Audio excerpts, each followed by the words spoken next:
سلام و درود بینندگان ارجمند یوتیوب کانال روزنامه جمهوریت و بینندگان برنامه های گنج فرهنگ. امروز مهمان ما هستند یک تن از تاجیکان بسیار هم قوی اراده و دانشورز و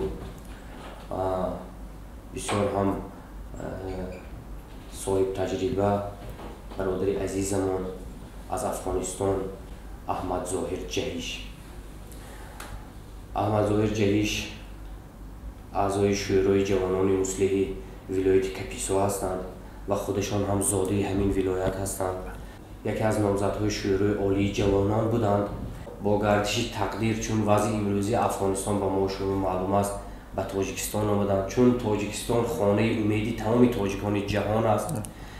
ایشان هم چون وضع متشنج شد روی آوردند به تاجیکستان و این سفر اولینشان به تاجیکستان است و حالا میخواهیم از ایشان بپرسیم که به تاجیکستان چگونه آمدند و تاریخی سفرشان به تاجیکستان چگونه بود. در مورد اون وضعی بسیار هم حساسی که امروز در افغانستان است کمتر صحبت میکردیم. سلام و درود تقدیم میکنم خدمت شما بزرگ مهر عزیز، خدمت بینندگان و شنوندگان جمهوریت. انشاءالله که همیشه جور و صحت سلامت باشن، لباس عافیت بر تن داشته باشن و قسمی که شما گفتین آرزو و مهر محبت یک جوان خاصتا بخش از جغرافیایی است که در او زندگی کرده و بزرگ شده، بر از او امیدها ساخته و بالاخره با یک امیدها پرورش شده،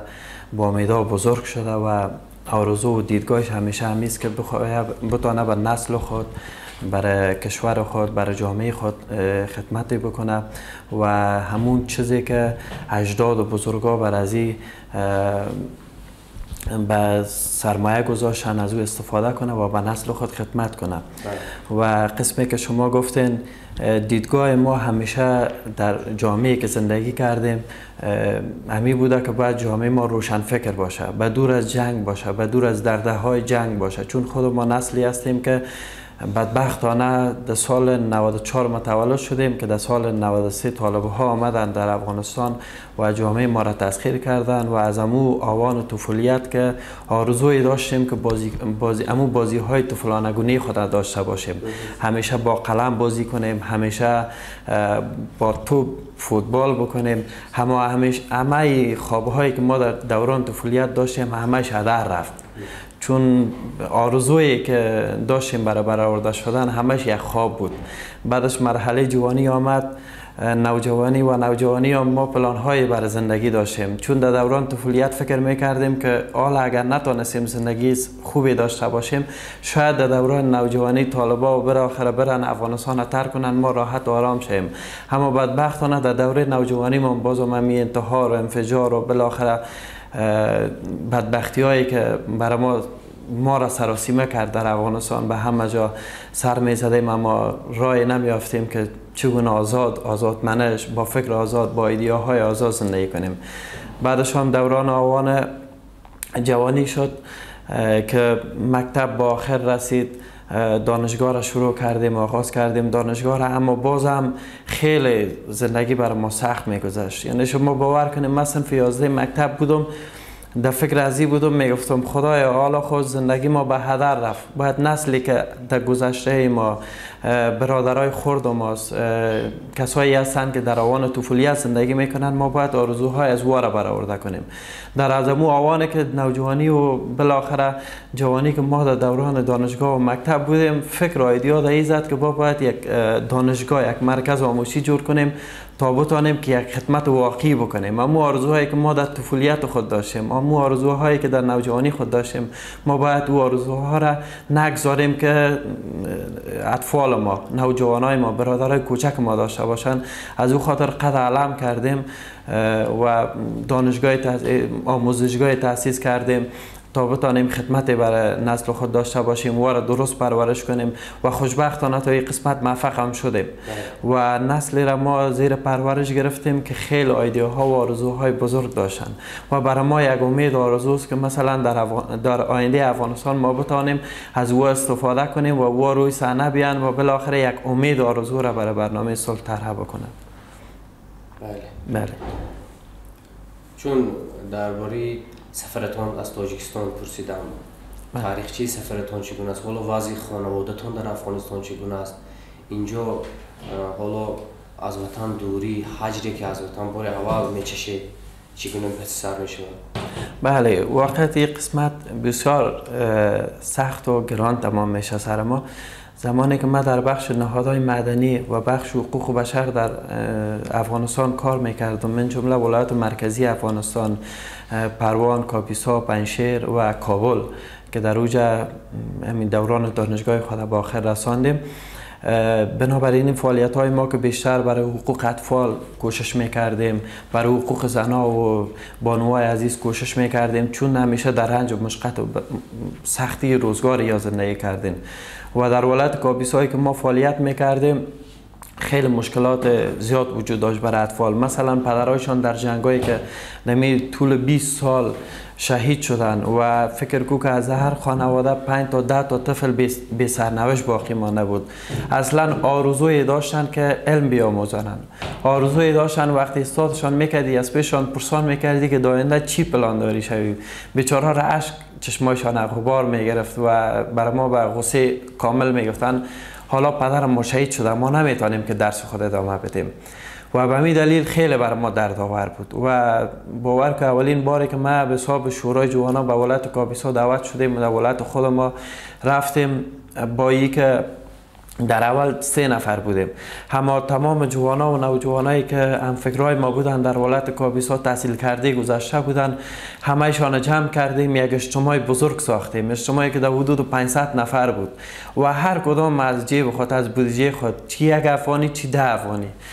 هزینه انداخت کردیم و بالاخره کتاب و کتابچه و قلم یا خریداری کردیم و از بودجه خودم که در کابل مرکز آموزشی داشتم ماهانه تقریبا برای من در حدود 10,000 افغانی یعنی اضافه خرج میمان و مورا میگرفتم، قلم و کتابچه خریداری میکردم، با همون دوستا جمع میشدیم، میرفتیم دی به دی، قشلاق به قشلاق، به اولادایی که پدرایشان شهید شده بودن در جنگا و او کمک میکردیم. یعنی شما باور کنید که آرزویی که من دیدم در افغانستان، اگر تو پول بر از مو اطفال میدادی از پیش خوش نمیشدن، اما قلم میدادیم چنان خوش میشدن، چنان در سر سیمایشان محبت میامد نسبت به ما که یک امیدواری فوق العاده بود. یعنی تصور میکردی که 1 میلیون ها افغانی را بر از یا تحفه دادی، اما ما در اصل بر از او قلم و کتابچه که تحفه میکردیم و امیدوار میشدن برای زندگیشان. امیدی به وجود میآمد که میگفتن ما در آینده یک کسی میشیم، اگر از پیششان پرسان میکردیم میگفتن ما در آینده یک کسی میشیم که نگذاریم که در صورت خودش یک طفل بود، نگذاریم که آینده افغانستان چنین شود که پدرها برند در جنگ فرزنداشان یتیم شود، اوج شهید شوند پدراشان. یعنی آرزویی که یک طفلی که فکر کنه هنوز بزرگ نشده، آرزویش این بود که میگه ما در افغانستان صلح بیاید، آرزویش این بود که میگه در افغانستان جنگ تمام شود، ما در صلح آرامی زندگی کنم. مثلا من جمله ای که ما 3 روز پیش همراه برادرزاده کم که سنن حدود 5 سال است و برادر دیگه سنن حدود 3 سال است، از پیش پرسان کردم که مسلم جان، نامش مسلم است، پرسان کردم که چی گپ در افغانستان، بازی میری، ساتیری میری، پارک میری؟ به هنجره که خیلی سخت بود برای من گفت حالا همه جای طالب گرفته، ما نمیتونیم بازی کنیم. یک طفلی که 5 سال است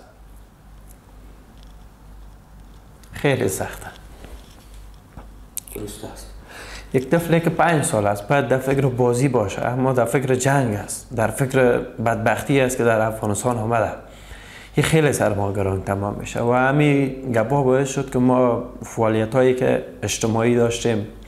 فرهنگی داشتیم، برای حقوق زنان کار میکردیم و دشمنان کوردل افغانستان برای ما اخطار دادن و بیشتر از 2 بار سر ما حمله شد و اخطار آخران برای ما دادن که اگر یک بار دیگه در ما حول ولایت کاپیسا طلبی بینیم و دوستای طلبی بینیم همه ایتان ترور میکنیم، از بین میبریم.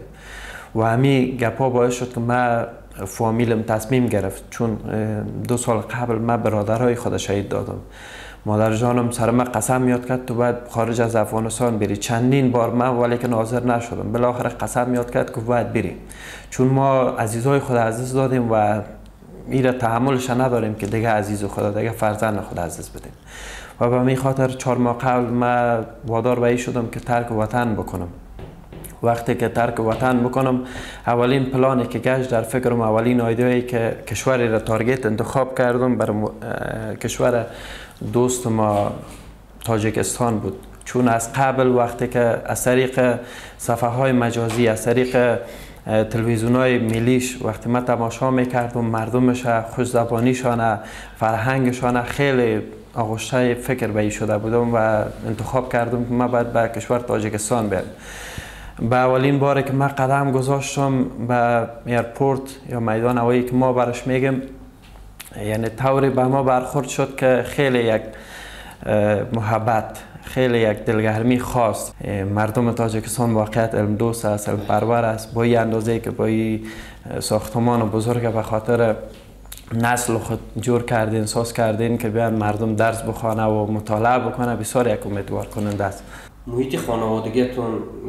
که چطور که در بالا گفتیم پدرتون افسر هستند، یعنی خودشون بی‌واسطه مرد میدان هستند. چگونه بود؟ یعنی این هویت ملی و وطن دوستی که در وجود شما است، در صحبت شما است، از پدر میراث مانده و حالا درباره پدرتون کمتر حرف میزنید. بله، من پدری دارم که یعنی خیلی افراد در ولایت ما اگر بپرسی آرزوی او رقم داشتن پدرم میکنن. از آوانی که بزرگ شده بود و در حدود سنن 18 ساله بود پدرش شهید شد و فوت کرد، دنیای فانی را ودا گفت. بعد از این مسئولیت عیال خانواده را به دوش داشت که تقریبا در حدود 5 برادر داشت، 5 خواهر داشت. یعنی بسیار با یک خودشون برادر بزرگ خانه بود، بسیار با یک سختی زیاد بزرگ شد و همی که بزرگ شد و بالاخره زمان جنگ و مقاومت رسید، افسر اردوی ملی مراجعه کرده بود و بالاخره حربی پنتون که بخش نظامی است ایره فارغ شد و بعدش هم در از امو آوان جوانی همراه عامر صاحب کار میکرد که عامر صاحب احمد شاه مسعود شهید، احمد شاه مسعود قهرمان ملی کشور ما، ای در بخش استخبارات کدش کار میکرد. بعدش هم در زمانی رسید که ما به دنیا آمدیم و بزرگ شدیم و این مشغول و وظیفه در یکی از ولایات افغانستان به نام قندهار بود که آمریت پلان جنگ به دوش داشت که همراه شهید عبدالرحمن خان اچکزی کار میکرد یک جای و کسی بود که خیلی موفقیت های بزرگ برای اردوی ملی ما کسب کرده بود، چی در ولایت قندهار چی در فرقه 111 کابل که کار میکرد. یعنی شخصی بود دانشمند، همی که سرش به وظیفه گرم بود و همی که از نگاه شغل و کار برای وطن ما، برای قشلاق ما خیلی زیاد کار میکرد. هر باری هم که ما کتش شدیم برای ما 2 توسعه داشته که بچیم هیچ وقتی به حزب و گروه وابسته نشو، اصلا به حزبی که به هر نام که باشه، به هر نام که باشه، چی در بخش دین باشه چی در بخش سیاست باشه، هیچ وابسته نشو. من بارها سوال میکردم چرا پدر جان؟ خودش چون در حزب جمعیت اسلامی افغانستان بود میگفت همه بدبختی ها که از در حدود 40 سال ما احزابی ها به وجود آوردیم، ما کسایی هستیم که به نام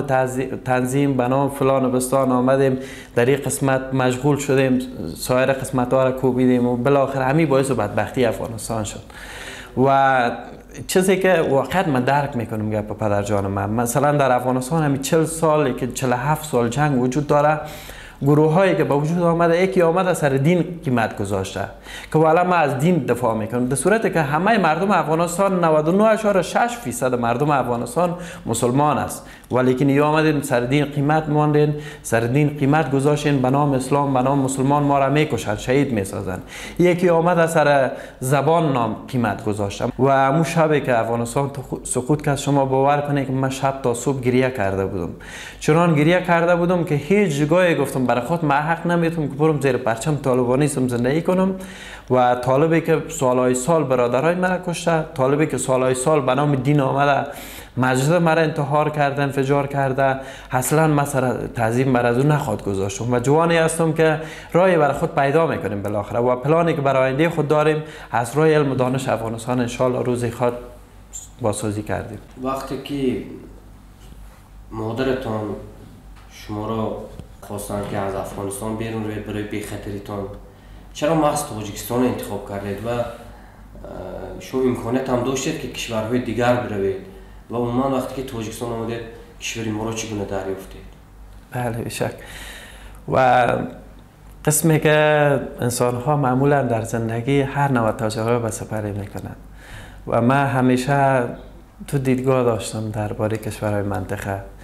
کشورهایی که دوست و مواقعی دوست هستند. مثلا جمهوری تاجیکستان اگر در نظر بگیریم، در همین چند دهه‌ای که جنگ در افغانستان وجود داشت، هر باری که سخنهای پرزیدنت جناب امام علی رحمان ما میشنیدم یک امیدی بر ما میامد و شما باور کنید بدون از اغراق غلو میگم، بدون از اینکه ما به شخصی یا به گروهی یا به کشور یک ابرازی بکنم که امیدواری کننده باشه و ما در افغانستان میگن که باعث چاپلوسی یا موضوعات دیگه، اما بله به حساب یک موضوع غرضه. ما چیزی که در این کشور یافتم، یکی صفا و صمیمیت یافتم، یکی محبت و دلگرمی یافتم، یکی برادری و همدیگر پذیری یافتم، یکی کسی که کشوری که همیشه در قبال افغانستان هیچ غرضی نداشته و همیشه از صلح گپ زده، از صلح سخن گفته و از جنای پشتیبانی کرده که همیشه واقعا تمام مردم افغانستان برش معلوم است که جنای خیر و صلح بوده در افغانستان. مثلا همیشه که سخنهای پرزیدنت جناب امام علی رحمان رو میشنیدم، درباره شهید احمد شاه مسعود سخن میگفت، درباره استاد برهانی روانی که دو فردی هستند که به نام پرنده صلح افغانستان نام نهادین، در تمام دنیا یار پذیرفته و این بسیار امیدوار کننده است و ما طور تصور میکنیم که برای ما بسیار یک مکانی است که همیشه اگر بیایم در فکر آرامش هستیم، فکر ما خاطر ما همش آرام است و ما در این قسمت یک پیام بسیار بزرگ دارم به ملت تاجیک و به ملت تاجیکستانی است پیامم که قدر این مرد بزرگ بدانه، قدر امام علی رحمان بدانه. 30 سال از استقلال تاجیکستان گذشته و 23-24 سال از افغانستان گذشته، اگر ایره بسنجیم موازی هستند، اما افغانستان ببینه از پرتگاه عمومی یک را به سقوط مواجه شد. اما جمهوری تاجیکستان ما که تصور میکنم چنان آینده از پرشکوفا و بزرگ است، چنان آینده قدم هایی که پرزیدنت تاجیکستان گذاشته چنان قدم های بزرگی است که من تصور میکنم در آینده شاید یک کشور ایجا باشه که از نگاه علم، فرهنگ، تکنولوژی در سطح دنیا سخن اول بزنه. انشاءالله من ایرا امیدوار کننده میبینم و همیشه ایرا ما برای بعضی از تاجیکایی که با هم دوست بودیم همیشه سخن اول ما بوده قدر از این مرد بزرگ بدانه، قدر از این کسی را که در زندگی شما بهار به وجود آورده بدانه، پرزیدنتی که واقعا خیر و برکت و بالاخره یعنی سخنایش همیشه که شنیدیم یک تسکین به قلب ما بوده. یعنی درباره دین وقتی گپ میزنه بسیار با آرامش، بسیار با یک سخنایی میزنه که مشنوی قابل درک است و برای ما خب واقعا آرامش میده و کسی است که یک امید، یک فکر برای همه تاجیکای افغانستان است. چی اگر من اینجا آمدم تو باور کنید چندین روزهای پسین برای من دوستا تماس میگرفتن که ما میم به تاجیکستان. من از پیشان سوال میکردم چرا؟ میگفتن به خاطر اوج اصلا یک گروه از انسانیت وجود داره، یک شخصی وجود داره در رأسشان که شخصیت بزرگ ملی هستند. و یک موضوع خاصی که من قدم گذاشتم به تاجیکستان، مردمش دیدم، فرهنگش دیدم، آبادانی که در تاجیکستان وجود داشت دیدم، قدم به قدم به پارکایی که می رفتم، دیدگاه مردم که با چه محبته، با چه دلگرمیه وقتی که نام رئیس جمهور میگیری پرزیدنت امام علی رحمان و برای جان میگن، برش میگن ما فدا میشیم. این محبت دلگرمی را که من هر روز میدیدم برای من یک ایده، یک ایدئای به وجود آمد. من گفتم باید من یک کتابی بنویسم تحت عنوان دیدگاه مردم افغانستان درباره امام علی رحمان رئیس جمهور تاجیکستان. من باید دیدگاه های مردم خود جمع آوری کنم، چون با هر طبیع افغانستان که در اینجا زندگی میکرد وقتی میپرسیدم که چگونه زندگی است،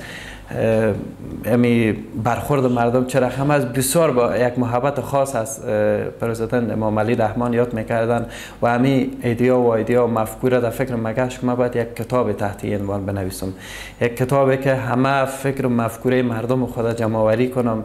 یک کتابی که قدرت و بزرگی و شهامت و مردانگی جناب رئیس جمهور در او بگنجانم و این کتاب بخیر ما شروع کردیم، تا جای کارش پیش بردیم، به صورت قلمی نوشته کردیم. انشالله ای که در آینده ها بتون میره تکمیل کنم. چی حال چی در آینده من این کتاب تکمیل کردنی هستم و انشالله بخیر تکمیلش خواهد کردم. بله، احمد ظاهری جهیش یک تن هستند، یک تن از اون نسل غیور، از نسل جسوری جوانای افغانستان که اینقدر در وجودشان انرژی، اینقدر نیروی زیاد، اینقدر ملت دوستی، هویت، دانش، خرد و این تسلطی که ایشان به زبان دارند، به زبان فارسی، دری، تاجیکی دارند، این خیلی مسرت بخش است، شادی آور است، فرح بخش است. من باور دارم که آینده افغانستان درخشان است، چون این نسل